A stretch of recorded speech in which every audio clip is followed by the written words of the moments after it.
Imagine trying to use your iPhone 17 when the screen is hard to reach, a key no longer responds, or you simply want shortcuts without tapping around too much.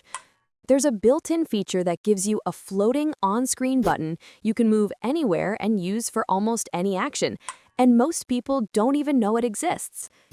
Such a feature is called AssistiveTouch, and here's how to turn it on. Open the Settings app. Scroll down and tap Accessibility. Under the Physical and Motor section, tap Touch. Next, tap AssistiveTouch. You'll see a switch beside it. Tap the switch to turn AssistiveTouch on or off. Once it's enabled, a small floating button will appear on your screen. Tapping this opens a quick access menu filled with useful controls and shortcuts you can use anytime. You can also customize how this menu works.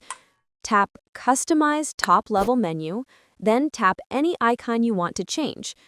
If you want more functions, tap the plus sign to add a button.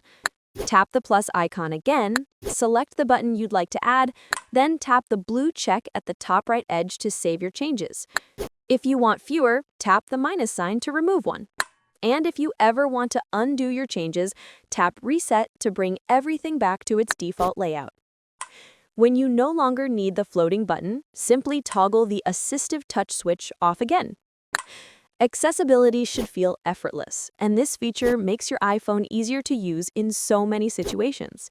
If this helped you discover something new on your iPhone 17, give it a like or watch another tutorial to explore more helpful features. Thanks for watching.